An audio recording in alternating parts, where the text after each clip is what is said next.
ایمان کو تازہ رکھنے کے لیے نماز، دن میں 5 مرتبہ اپنے مصروفیات سے نکلو۔ صبح کی نیند بڑی سہانی ہوتی ہے، اسے دوڑ کر اٹھو اور اٹھو، اللہ کے حضور میں حاضر ہو، کھڑے ہو جاؤ، وضو کرو، کھڑے ہو جاؤ، نماز پڑھو، اللہ سے اپنا عہد جو ہے تازہ کرو۔ ایاک نعبد و ایاک نستعین، اللہ تعالیٰ کے ساتھ اپنے اس عہد کو دوبارہ استوار کرو، تازہ کرو۔ بڑا پیارا شعر ہے حفیظ جالندری کا کہ سرکشی نے کر دیے دھندلے نقوش بندگی، آؤ سجدے میں گریں لوح جبیں تازہ کریں۔ لوح کہتے تختی کو، جیسے تختی ہوتی تھی ہم لکھتے تھے، پھر تازہ کرتے تھے اس کے اوپر، پھر دوبارہ کاچنی سے اس کو دوبارہ جو ہے تاکہ اس پر لکھا جا سکے۔ تو یہ لوح جبیں جو ہے یہ ہماری، اسے رکھو زمین پر تاکہ اس میں بندگی کا جو نقش ہے وہ تازہ ہو جائے، اس لیے کہ ہماری سرکشی جو نفس کی سرکشی ہے، ان النفس لامارۃ بالسوء، اس نے ہماری یہ بندگی کے جو آثار ہیں، جو نقوش ہیں، انہیں کمزور کر دیا، دھندلا دیا۔ تو نماز ایک ستون ہے، اور یہ جان لیجئے کہ اسلامی معاشرے کے اندر اس کی تنظیم، اس کی آرگنائزیشن کے لیے یہ یوں سمجھیے رکن رکین ہے، یہ عمود ہے، یہ سب سے بڑا جو ہے بنیاد ہے۔ اب آپ کو معلوم ہے کہ اسلامی معاشرے میں ایک فرد ہے مسلمان، اس کی زندگی بھی اگر وہ نمازی ہے اور نماز کا حق ادا کرتا ہے، اس کی زندگی گویا کہ نماز کے گرد گھومتی ہے، اس کا سارا نظام الاوقات جو ہے نماز کے حوالے سے طے ہوگا۔ فلاں کام کرنا، اچھا بھائی عصر کی نماز کے بعد، وہ کوئی ایسی اپائنٹمنٹ نہیں کر سکتا کہ جس میں عصر کی جماعت جو ہے اس کا معاملہ جو ہے وہ خطرے میں پڑ جائے۔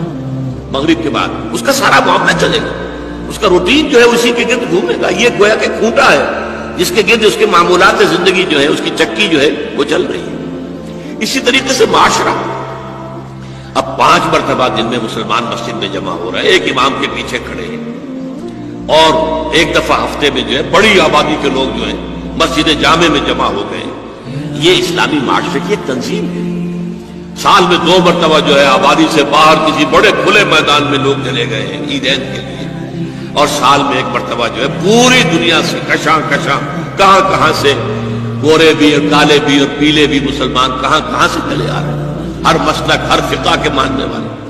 یہ تنظیم ہے جو نماز کے گرد اور حج کے گرد ہو رہی ہے، اور یہ نماز جو ہے در حقیقت بندے کا تعلق اللہ کے ساتھ استوار کرنے کا سب سے بڑا ذریعہ ہے، اس لیے کہ ہمارے معمولات جو ہیں وہ ہمیں اللہ سے غافل کر دیتے ہیں، ہم گم ہو کر رہ جاتے ہیں۔ بڑا پیارا شعر ہے اقبال کا، کافر کی یہ پہچان کہ آفاق میں گم ہے، مومن کی یہ پہچان کہ گم اس میں ہے آفاق۔ آفاق میں گم ہو جانا، میرا یہ کام ہے، یہ کام ہے، یہ کام ہے، یہ کام ہے، یہ کرنا، وہاں جانا، وہاں سے وہاں جانا، وہاں سے وہاں جانا، ایک چکر ہے، ایک روٹین ہے، انسان گم ہو گیا۔ کہاں خدا کا خیال، کہاں آخرت کا خیال، آئے گئی گم ہو گیا۔ اور ایک وہ ہے کہ جو گویا کہ دنیا میں رہتا ہے، بازار سے گزرا ہوں، خریدار نہیں ہوں، دنیا میں رہو اور دنیا میں گم نہ ہو جاؤ، بلکہ دنیا تمہارے اندر آ جائے، تمہارے قابو میں آ جائے، تمہارے تابع ہو جائے، تمہارے سارے معمولات تمہارے اپنے فیصلے کے، تمہاری خودی کے تابع ہو جائے۔ یہ کیفیت ہے در حقیقت کی جو مطلوب ہے۔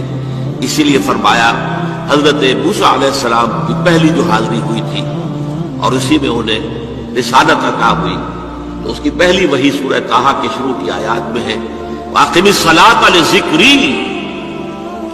دیکھو میری نماز میرے ذکر کے لیے، میری یاد کے لیے نماز کو قائم رکھو۔ الصلاۃ عماد الدین، حضور فرما رہے ہیں یہ دین کا ستون ہے، اس دین کی عمارت اس پر کھڑی ہوئی۔ جیسا کہ میں نے عرض کیا، ہمارے شخصی بھی معاملات اور معمولات اس کے گرد گھومے، اور ہماری اجتماعیت جو ہے، ہمارا معاشرہ اور ہماری ملی تنظیم جو ہے، اس کی بنیاد بھی یہی ہے۔